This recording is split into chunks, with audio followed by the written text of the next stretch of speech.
මොකක්ද හිතන්නේ? ඇසේ ස්පර්ශයයි විඥානේ නෑ ඇසේ ස්පර්ශ ආයතන හයේ ස්පර්ශ නිසා තමයි ආයතන හයේ විඳීම ඇති වෙන්නේ. හඳුනා ගැනීම ඇති වෙන්නේ. කර්ම සකස් වෙන්නේ. තේරෙනවද? මොකද හද ස්පර්ශයේ හේතු වෙන්නේ. ඊළඟට මං අහනවා රූප කෙරේ ආස ඇති මොකක්ද හිතන්නේ? මම දැන් ටික කලින් කිව්වා නේද? දැන් ආයි කියන්නේ. කියන්න බලමු.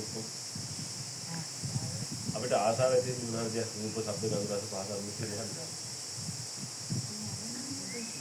දැන් ඔයගොල්ලෝ දැන් මෙතෙක් කළා මෙතන ඉඳලා හිටියේ මෙතන රස්නේ නම් මధుර කනවනම් ඔයගොල්ලෝ ඉදීද? මෙතන ප්‍රියමනාපයි. දවස් මොනක් තින්ද හිතෙනවා. ආයෙත් තමයි ඔයගොල්ලෝ මෙතන හිටියේ.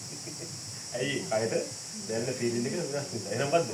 විඳීම නිසා තමයි කැමැත්ත ඇති වෙන්නේ. විඳීම නැත්තම කැමැත්තක් ඇති වෙන්නේ. ආසාවක් ඇති වෙන්නේ නෑ. දැන් මියුසිකල් ෂෝ එකක් බලන්න ගිහලා ඔයගොල්ලෝ පැය භාගයක් විතර ඉන්නකොට මේක පොර පිස්සුවද කියලා බල බල යන්නේ නැද්ද? ඕක කැමති නෝද නටනටයි රාජ්‍ය කවුන ඉන්නවා නැද්ද? ඔව්. නාට්‍ය බලන ෆිල්ම් බලන එක හරියට දිරමුද ඒක ඕක? අහන බලන් කාන්තියක් කරලා එනකොට පොඩ්ඩක් බෝරියෝ කියලා නිදාගන්න.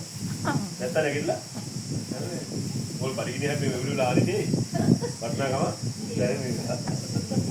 එහෙනම් විදිහට තමයි තෘෂ්ණාව අතගන්න. එහෙනම් මේ ආයතන හයේම කැමැත්ත අදීනි ආසාව තියෙන කුසල තියෙන මොකද? විඳීම නිසා. එහෙනම් විඳීම හඳුනා ගැනීම චේතනා පාලකෙ තියෙන මොකද? ස්පර්ශ නිසා. ඊළඟ විඥානයේ රූප අභ්‍යන්තර ආයතන බාහිර ආයතන කරේ මොකද? නාම රූප නිසා. එහෙනම් උදම දර්ශන ආකාරයකින් ඕන්න මම වස්තපට කෝඩ් කරලා